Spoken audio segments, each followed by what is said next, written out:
What's up everyone, it's Q from Retro Q Gaming, and I've got good news and bad news.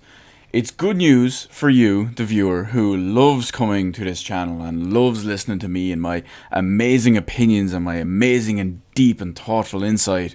But it's also a bit of bad news if you're one of the 19 people who still plays Lawbreakers a month and a half after release. That's right.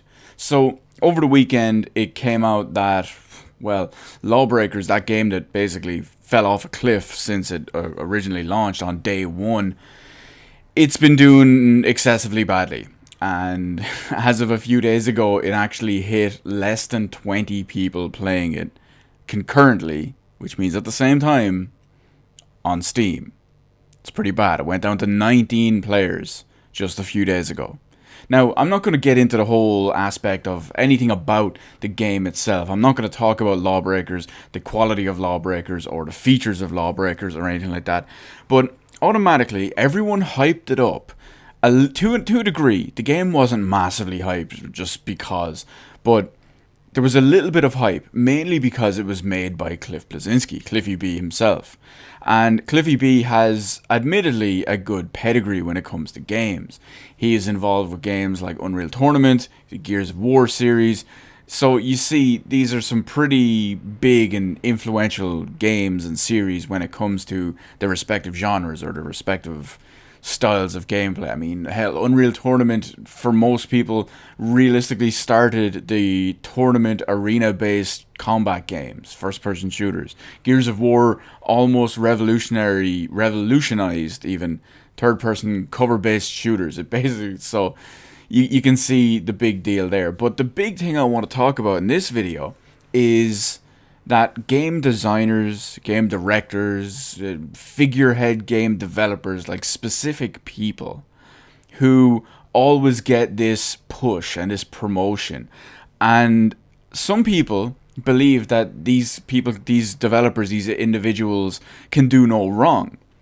Especially when it comes to changing series or going from something that was well established and that they had found a lot of success in versus changing to something that is completely different and doing something completely different. Now, I'm not going against the idea that they should be they definitely should not be pigeonholed into making one game series over and over and over and over and over, just churning out sequels every 2 or 3 years.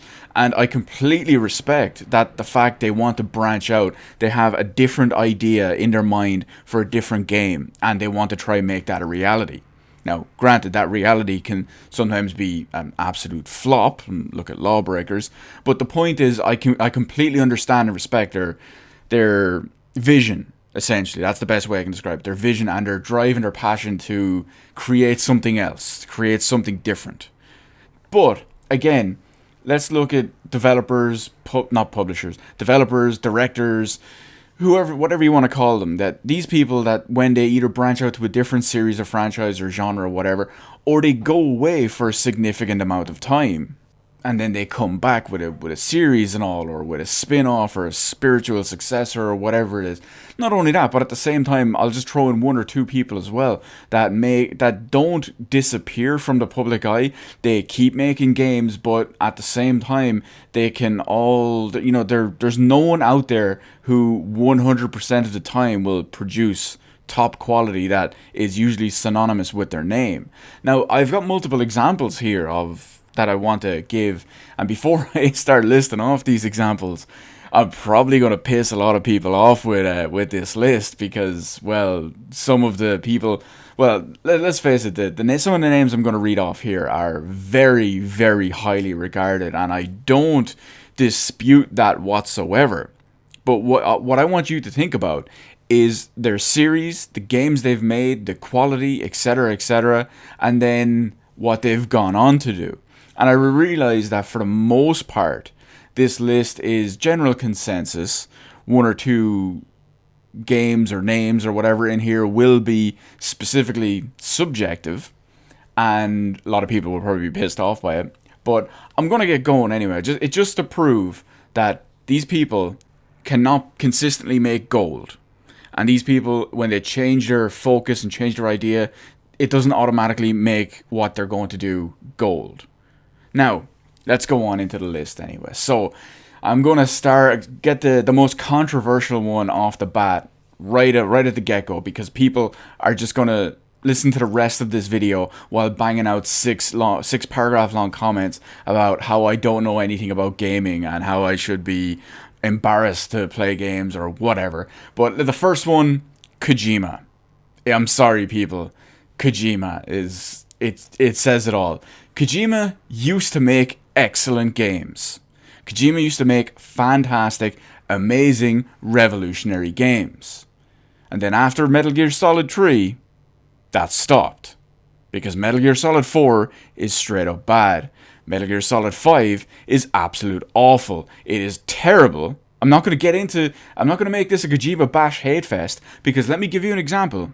While Metal Gear Solid 4 is bad, and Metal Gear Solid 5 is even worse, it's so bad, Metal Gear Solid 5 Ground Zeroes had a lot of potential, and that was pretty good. But you see my point anyway. And again, it comes down to other stuff as well. We all know there's the whole thing with PT and what would have been Silent Hills. Again, there was excellent aspects to that Kojima brought, but there was also extremely negative ones. Now, it's the same deal with his upcoming game, Death Stranding. Everyone is hyping it to be one of the best games ever, literally just because it's a Kojima game. You know, the guy who hasn't made a proper good game in about 10 years. Yeah. Enough said. But anyway, I'm not going to harp on about Kojima because it's going to trigger the fuck out of a lot of people watching this video. But again, let's move on. Cliffy B, specifically the one in this video that we're talking about. Cliffy B came from such landmark series as Unreal Tournament, such high profile series and Sales Dynamo, something that basically defined a console generation. Gears of War series.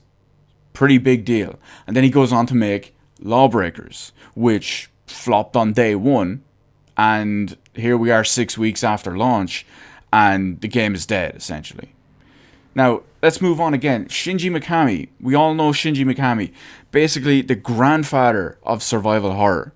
Basically, thanks to Shinji Mikami, we have the Resident Evil series, especially some of the older games in the series, which are going down in history at this point. Some amazing games, no doubt about it, and thankfully Shinji Mikami was involved with them. Of course, there was Dino Crisis as well, but Resident Evil is higher profile. We'll go with that.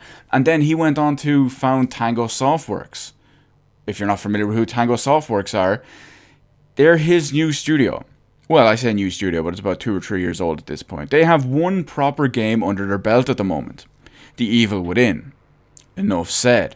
Game was pretty poorly received for the most part. It was usually considered average at best. And when you think about it, considering that it's a survival horror game, or well, it was billed to be a survival horror game from the grandfather of survival horror, automatically expected something different. But no, we got that.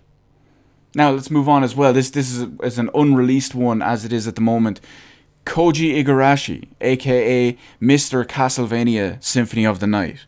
We all know that his upcoming spiritual successor project, Bloodstained Ritual of the Night, a game which has been hampered by multiple yearly delays, severe long-term delays, and all sorts of development hell problems. So, even the fact that he wants to make a spiritual successor to this game, something he should basically know how to do, down to, in his DNA, down to a T, we can't automatically assume what he's going to do is gold. Again, this is a perfect comparison as well. Keiji Inafune. We all know that name for both famous and infamous reasons. Because when you look at that name and you think of the fame and legacy put beside it, you've got the excellent Mega Man series, some of the most high quality platformer games ever made. And then you've got Mighty Number 9. When you think of Keiji Inafune, the guy who makes Mega Man games, when you think he's going to make a Mega Man spiritual successor because Capcom won't do anything with Mega Man, you automatically got hyped. And Mighty Number 9 has already gone down in infamous history of fucked up, failed Kickstarters. Because, well, We all know that. I don't even need to go into detail on it. And just to be completely fair on all this, it's not a hate list, it's not a bashing list, it's just this list is telling people to be reasonable and telling people to temper your expectations. And I'm going to do that because even I'm not immune to developers and their specific figureheads and their previous history and lineage of games, because I'm going to give an example that has me on board as well. And this is something that I've talked about before and I've expressed possible worry about before, but at the same time I've chosen to allay those fears and just grin and bear and hope for the best because I have faith and I want to do it. Yu Suzuki. Yu Suzuki has made many legendary arcade games. He has made the absolutely masterpiece games that are Shenmue 1 and 2, and we have upcoming Shenmue 3 as well. But you see my point. I realize that just because what Yu Suzuki has done in the past, no matter how many times he has made excellent quality stuff, it doesn't automatically mean his next one, especially after so long out of the, we'll call it out of the game. Who knows how this is going to go? He doesn't have the same team. He doesn't have the same studio. He doesn't have the same development resources. And it's been, what, 16 years?